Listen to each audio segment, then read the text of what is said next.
தினமொரு வசனம்.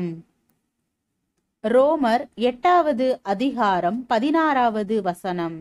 நாம் தேவனுடைய பிள்ளைகளாய் இருக்கிறோம் என்று ஆவியானவர் தாமே நம்முடைய ஆவியுடனே கூட சாட்சி கொடுக்கிறார். நாம் ஜெபம் செய்கின்றோம், வேதம் வாசிக்கின்றோம், சபை கூடி ஆராதிக்கின்றோம், காணிக்கை கொடுக்கின்றோம், தேவ ஊழியமும் செய்கின்றோம். இது போன்ற செயல்கள் நாம் தேவனை விசுவாசிப்பதையும் தேவனுக்கு நாம் முக்கியத்துவம் கொடுப்பதையும் உறுதிப்படுத்துவதற்கு போதுமான அடையாளங்களாக உள்ளன. ஆனால் நாம் தேவனுடைய பிள்ளைகளாக இருப்பதை உறுதிப்படுத்தும் சான்றுகள் எவைகள் என்பதே முக்கியம்.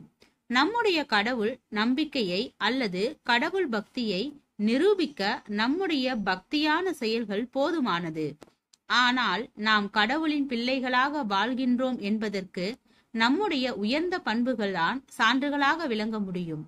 ஏனென்றால் இயேசுவின் காலத்து பரிசேயர்கள் பிசாசின் குணங்களாகிய வெறுப்பு, விரோதம், கசப்பு, பொறாமை, பெருமை, கபடு, சுயநலன் ஆகியவற்றை வெளிப்படுத்தி கொண்டே மறுபுறம் அவர்கள் மிக தீவிரமான தேவ பக்தியிலும் இருந்தார்கள். ஆனால் இயேசு அவர்களின் ஆன்மீக நிலைப்பாட்டை ஏற்றுக்கொள்ளாமல் நீங்கள் தேவனுடைய பிள்ளைகள் அல்ல என்றார். தேவன் நம்மை பக்தர்களாக அல்ல, அவருடைய பிள்ளைகளாகவே வாழ அழைக்கின்றார். நாம் எவ்வளவுதான் பக்தியான செயல்களை செய்திட கவனமாய் இருந்தாலும் அது புலியை பார்த்து பூனை சூடு போட்டு கதைதான். நாம் பாவங்களை உணருதல், மனம் திரும்புதல், மறுபடியும் பிறத்தல், தேவ ஆவியினால் நிரப்பப்படுதல் ஆகிய அனுபவங்களை பெற்று பிதாவாகிய தேவனுடைய இயல்புகளையும் தன்மைகளையும் நம்மிடம் பெற வேண்டும்.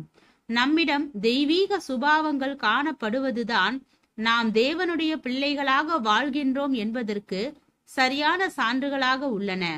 அவைகள்தான் தேவனை நாம் கடவுளாக வழிபட்டு கொண்டிருக்கின்றோமா அல்லது தந்தையாக ஏற்றுக்கொண்டு பிள்ளைகளைப் போல பின்பற்றி கொண்டிருக்கின்றோமோ என்பதை தெளிவுபடுத்துகின்றது. நாம் தேவ பக்தர்கள் என்ற நிலையை கடந்து தேவனுடைய பிள்ளைகள் என்ற உயரிய நிலையை அடைவதற்காகத்தான் இயேசு சிலுவையில் தம்மை அர்ப்பணித்து நமக்காக மரித்தார். நாம் குணமாற்றம் காணாத வெறும் பக்தர்களாக மட்டும் இருந்தால் இயேசுவின் மரணத்தினால் உருவாக்கப்பட்ட உயர்ந்த ஆசீர்வாதங்களை நாம் பெறவில்லை என்பதே பொருள். ஜெபம். தேவனுக்கு ஸ்தோத்திரம்.